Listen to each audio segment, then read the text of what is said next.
All right, turn to somebody next to you and say, I'm ready for resurrection.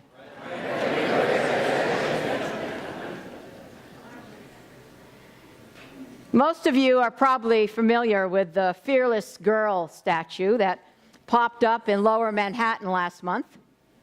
She's now famous.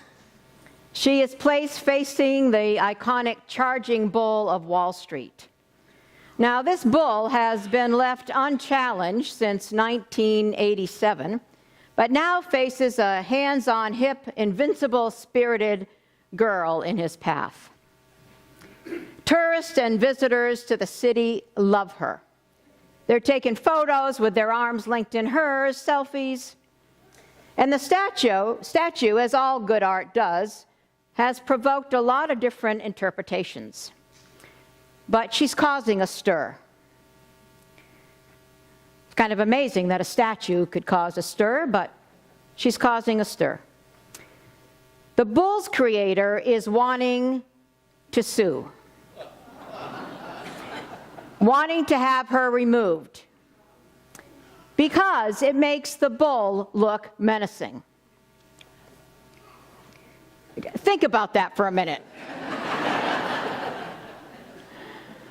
Gail Collins, the New York Times columnist, suggests an amicable solution.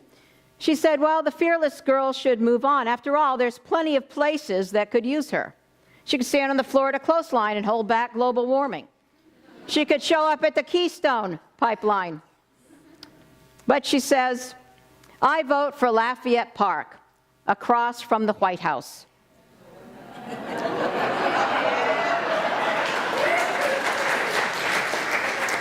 Can you imagine her standing there?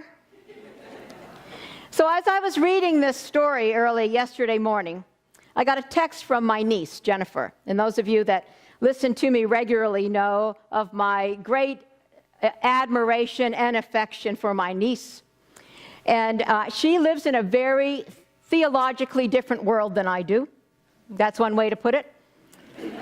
It's a very patriarchal and conservative Christianity worldview, although her heart is perhaps in a different place. So anyway, she texted me and asked me something, and I said, I'm working on my sermon. And she said, what's the topic? And I said, Resurrection 2017. Any thoughts? She texts me back. Now remember her context. Given the current state of American politics, seems like women will need to announce the 2017 resurrection in the same way they announced the first, loudly and repeatedly to a bunch of guys who weren't really listening.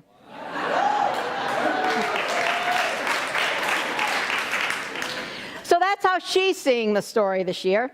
Then she texts me, that's probably not what you were going for, though. And I'm like, that's exactly what I was going for.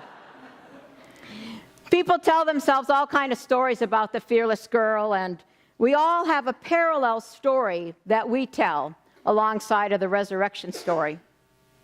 Whatever your take on the resurrection story, whatever really happened at dawn on that first morning 2 millennia ago, know this: it was real for the people there. It didn't happen in a historical vacuum. It's a story, but it is more than a story, because resurrection was and is an experience. I think that's what John Updike was trying to get to in his poem. Though I may not share his theological perspective on the resurrection, he's pushing us to make it real, to ground it in our own experience and reality. He says the stone is rolled back, not paper mache, not a stone in a story, but the vast rock of materiality that in the slow grinding of time will eclipse for each of us the wide light of day. And tell me that there is not any of us here who haven't had things come in our way to block the light in our own lives. Grief, failure, pain, heaviness, disillusionment. And though we may struggle with our own relationship to the resurrection story, we know that it was not a Hallmark scene. The grieving women didn't float there in some beatific glow. They came with swollen eyes, wearied bodies laden with sorrow, hands smelling still of the spices with which they had anointed his body, hearts pounding rapidly as they glanced up and saw the crosses still on the hill in the background,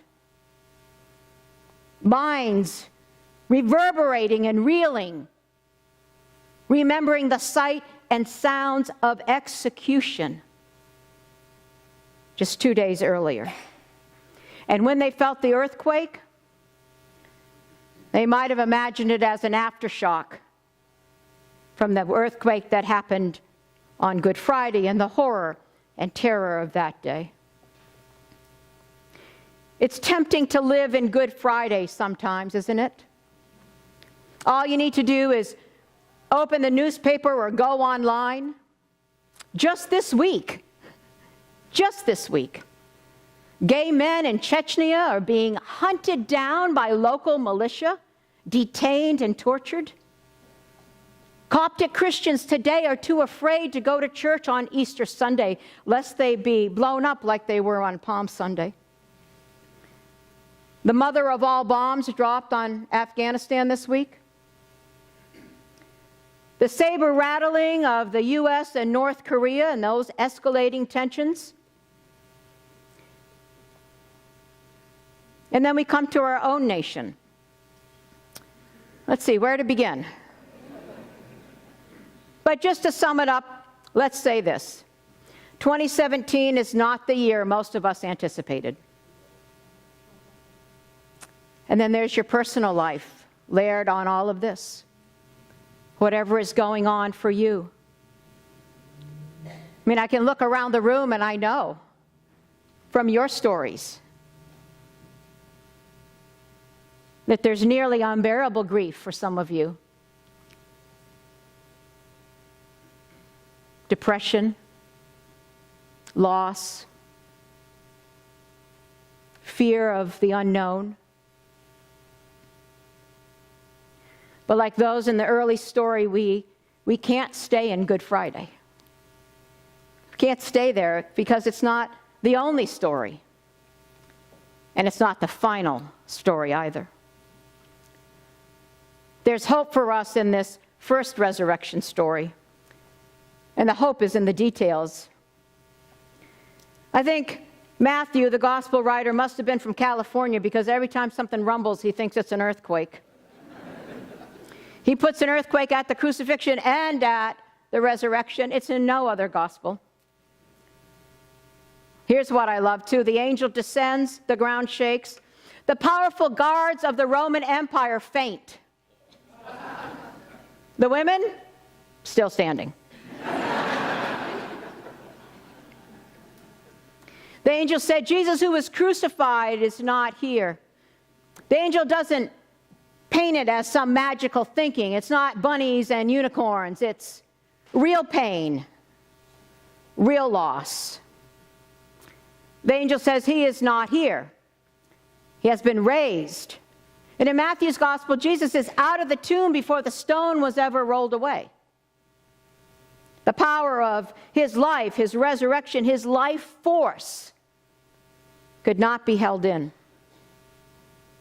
The stone is rolled away not to let him out, but to let us in.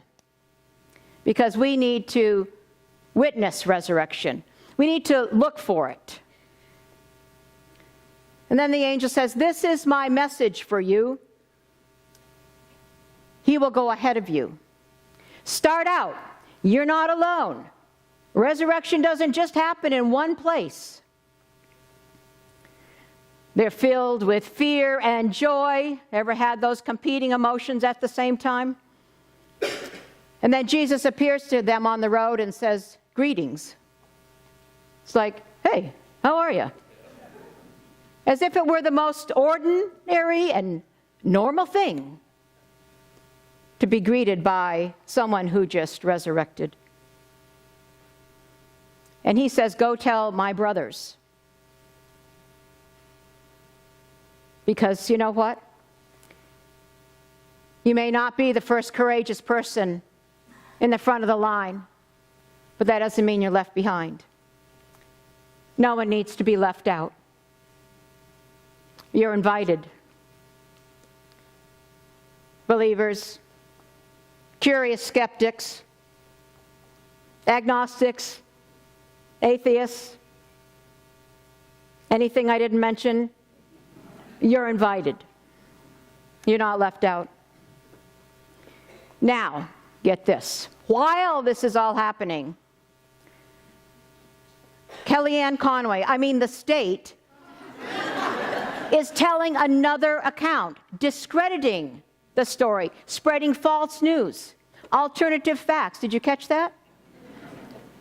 Alternative facts are not a new phenomenon. They've been around as old as history is itself. And the disciples, they see him, some believe, some doubt, because we all approach the story from our own perspective, our own experience, and what happens to be going on in our own life at that moment. This first resurrection story, because there are countless others, give us hope. And you have your own stories of Good Friday and Easter. And today, you might be in one or the other or somewhere in between. So this is my message for you today. Don't be afraid. Transformation, resurrection is always possible, and it will come to you in 1,000 different ways if you seek it. Resurrection invites you to always be a work in progress, because there's always the opportunity to start again. Resurrection invites you to get out of your own tomb, your own stuck place. It invites you to ask the question, has my stone been rolled away and I haven't noticed?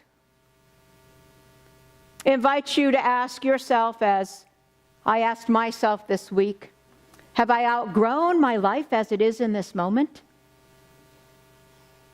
Is my spirit bigger than actually what's going on in my life? And most of all, for us today, hear this. Resurrection is the name we give to the multiple ways we push back against darkness. It's where resiliency and resistance meet. That's resurrection. So rise up, my resurrected friends. Push back against the darkness. Because like our spiritual ancestors, we will not faint, because love is stronger than fear. We will not be intimidated by the empire.